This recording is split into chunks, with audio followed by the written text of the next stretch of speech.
Hello, everyone, and welcome back to the Queer Connections podcast. Today, we're going to talk about a topic that I get asked about a lot, and that is, how do I know if I'm ready to start dating again?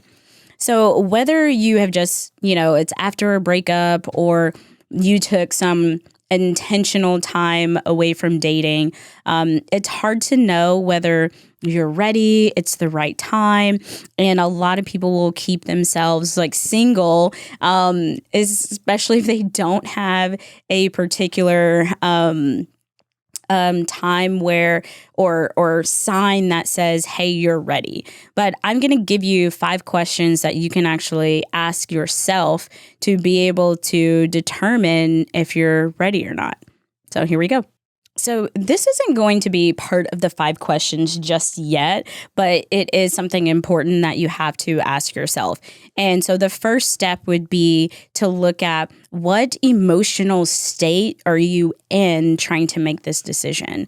And that is the very first place to start.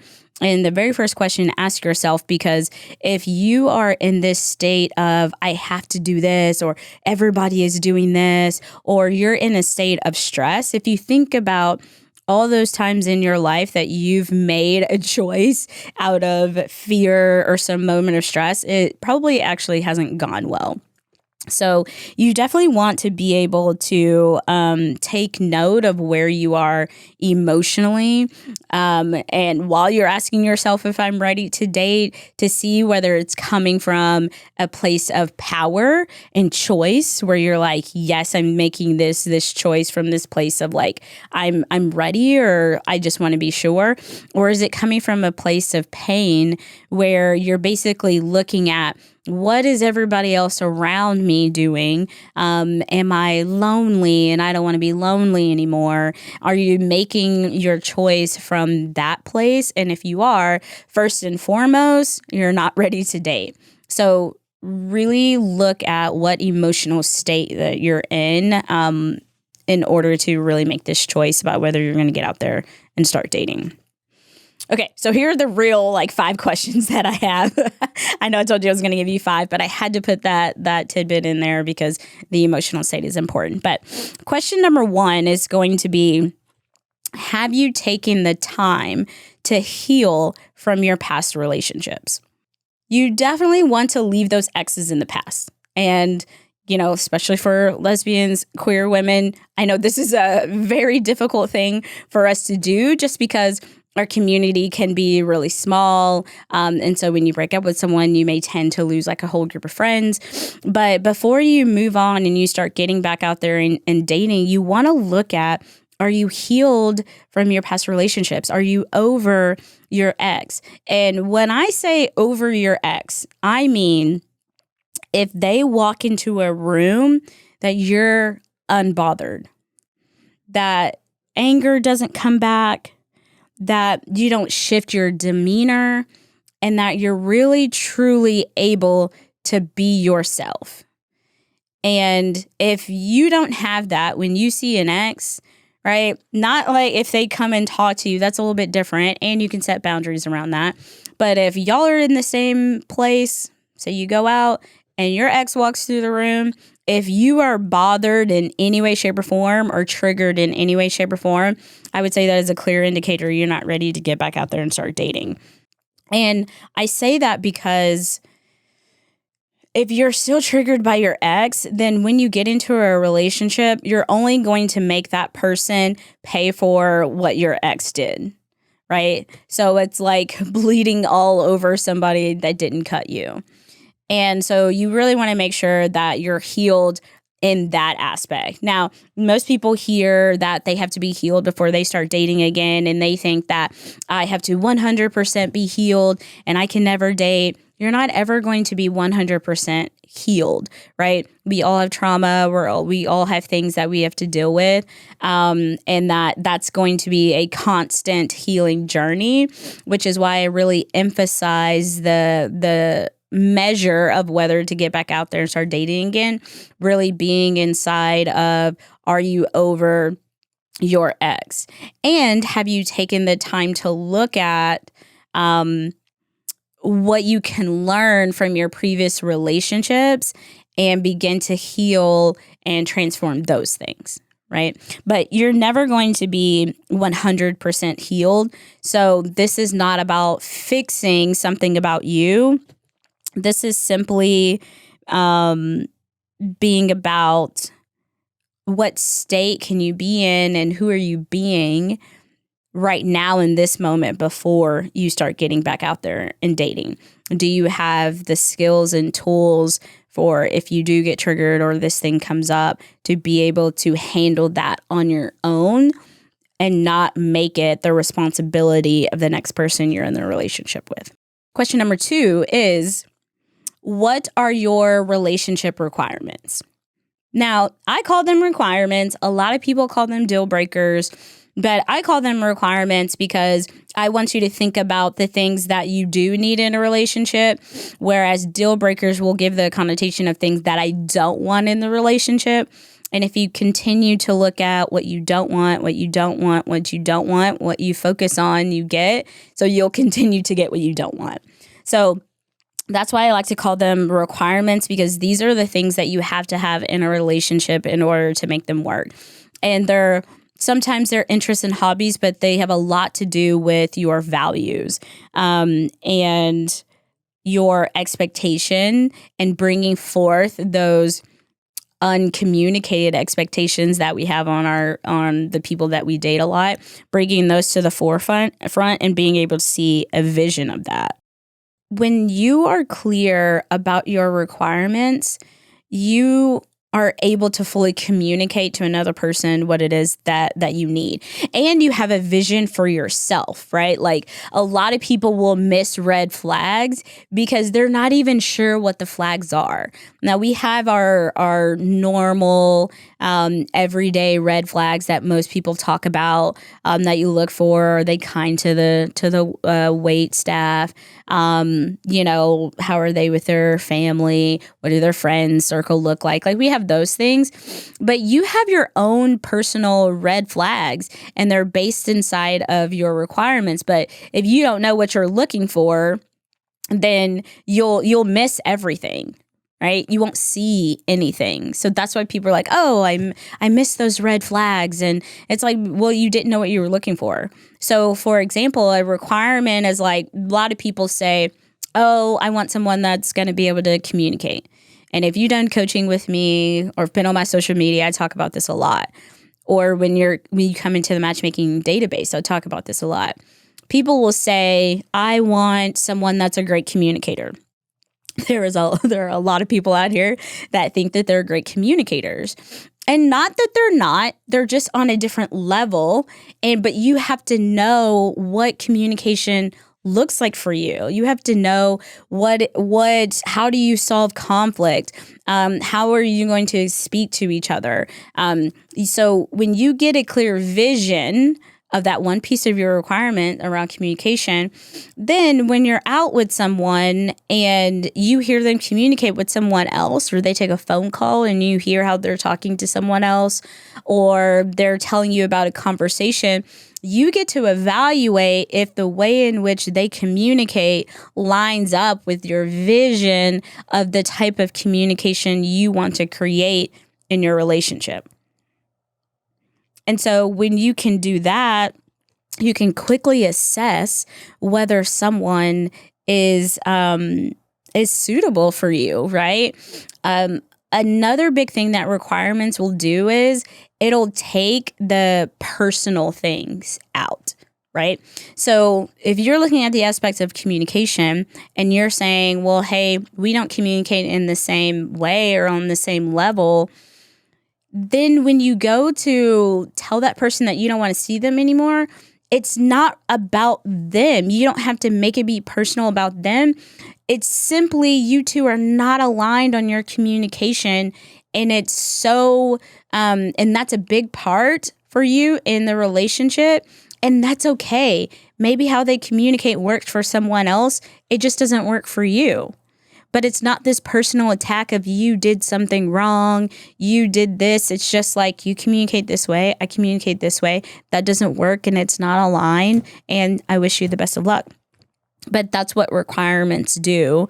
It gives you just like this clear vision of what you deserve in a relationship, and you being able to hold to that, and being able to determine whether someone is for you, and then being able to communicate that in a very clear and effective way without someone feeling like they have to go and fix themselves or that there's something wrong with them. That actually brings me to my next question. My next question is, how do you envision communication in a relationship? And I use this as a question for, are you ready to be in a relationship? Because when you are getting back out there and dating, and if you want dating to go a different way, you have to understand your strongest form of communication. You have to understand what the structure of communication, what worked for you. So like, I am very much a person that's like, I need to have this conversation right now. My wife is not like that. She's like, I need a minute, get my thoughts together. And so, for the longest time before I started like really doing this work and healing myself, I would just force people to talk to me, which was not effective. But so I had to kind of restructure what's the structure that I need in communication, so you can, tell the other person that, and you can either work together on that or it doesn't work, and there you go, right? You can go your separate ways. But once you figure out your communication style and how to clearly express yourself and how to listen to someone else, you'll be in a much better place to be able to start and be in a serious relationship, because all of this communication stuff starts while you're dating. And communication has a direct effect on connection and intimacy in a relationship. So if you don't have that down packed and not able to be authentic and upfront from the beginning, I would say like that's going to be a big thing to work on before you get out there and start dating. Question number 4 is, are you good to yourself? What does that mean? A lot of people, and I blame this on Jerry Maguire, right? A lot of people are looking for someone to complete them. And if you're looking for someone to complete you, or like you feel like there's this void that's missing and you want someone to come in and fill that, if you're in that place, then you haven't spent enough time with yourself. You haven't spent enough time being good to yourself. And when you are good to yourself, then you'll be able to recognize when someone doesn't treat you well. And you won't stay in those relationships where, there's this mental and emotional abuse and you're not really sure if it is or not, right? You'll be able to recognize that, or you'll be able to recognize, the attention that someone's willing to give you and the effort that they're actually putting in. One of the things that I think that we've been tricked into is this aspect of finding someone to complete you, or now we're overcorrecting of like, I don't need anybody. And it's not that you don't need anybody. It's just that you're able to recognize, like, this is how I treat myself, and I'm not going to let anybody treat me less than that. Because when you treat yourself well, you're saying, this is the type of love I deserve, and I'm not going to compromise on that. So this keeps you from just getting those little breadcrumbs that people like to give you and say, see, I'm trying, or see, I love you. And that's not the case at all. You have to understand that you are a whole person by yourself. And when you know that, you'll treat yourself differently. Remember, mindset. You'll treat yourself differently when you know that you're a whole person and you don't need somebody to come in and complete you. And it'll set you up to ask for the things that you want. When we don't know how to treat ourselves well, we don't ask for things that we need in a relationship, and we dang sure don't ask for them when we're dating, which means that you're now teaching that other person that what you want doesn't matter. And so you really, really have to look at, are you being good to yourself? Are you loving yourself well? And are you really connected to that aspect enough to be able to say, I recognize that, and that is not what I deserve to be able to let somebody go. And the last question is, do you know how to balance your own needs with the needs of your partner? Ooh, now look, that's a big thing to learn. And so if you haven't fully gotten there, that's okay. But you want to keep this question in the front of your mind when you decide to get back out there into dating. Don't let this scare you out of it. But first and foremost, think to yourself, like, am I able to tend to my own needs, right, and my partner's needs without giving up who I am, without giving up what I need? So many people lose themselves in relationships, and you hear it all the time when, people get done with a breakup. They're like, I don't know who I am anymore, and I've lost myself. That's because they don't understand what it looks like to love themselves well. And they don't know what it looks like to tend to their own needs as well as their partners, right? So people become like really codependent, which I want us to transform that word. That's not entirely a bad thing. But if you're too codependent or you're not taking care of your needs, then you are solely relying on your partner to take care of your needs for you. And you don't ever want to put your emotional needs or your mental needs or your physical needs in the hands of another person. So this leads to, just a loss of self, a loss of your identity, and you become the other person in the relationship. And so what we really want to do is create this balance. And with balance, it does create this aspect of empathy in the relationship, right? Like, it gives you the ability to see things not only from your side, but also from your partner's side, right? I think a lot of times we want to fight for our own needs sometimes, and especially when we're fed up just giving. We want to fight then for our own needs, but by that time, this person has always gotten what they want, and so now it's too late. But when you can come in with that, and you can say, hey, I really need to spend some time with myself, or I'm going to take a day to myself. I need to work out. I need to do, these are the things that I do to take care of myself.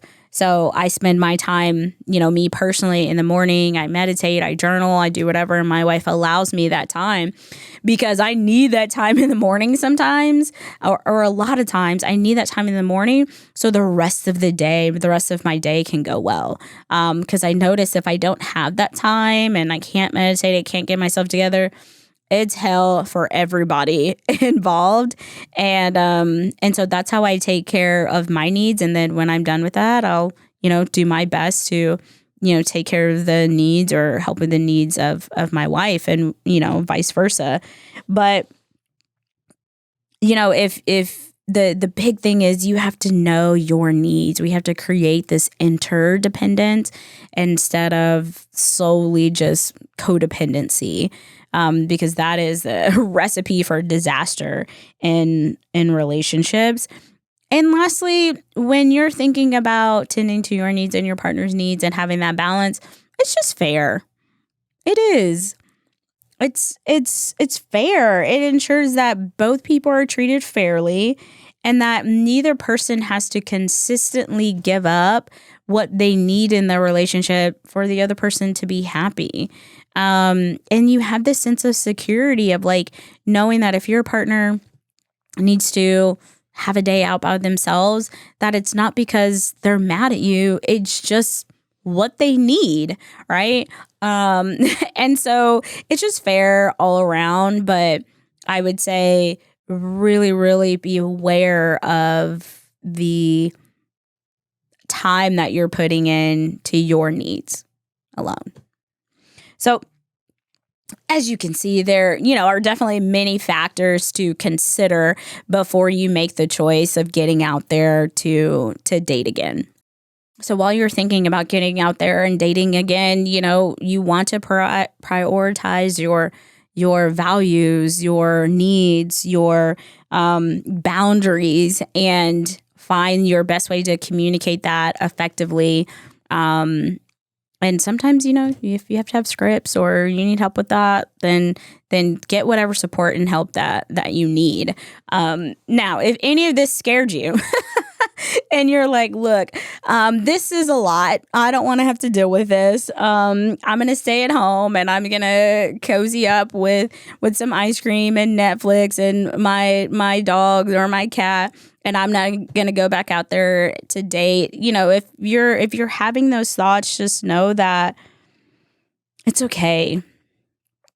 It's okay to be in that place and to be scared. But I promise you that you have more support, right? This is why I do what I do as far as coaching goes is this is the support that people get when they're coaching. When my clients work with me, they come in and we lay it out, their requirements, what they want, their communication, and I ensure that they do not betray themselves for the sake of not being alone, right? Or lonely. I think there's no problem with being alone, but being lonely has a different energy to it.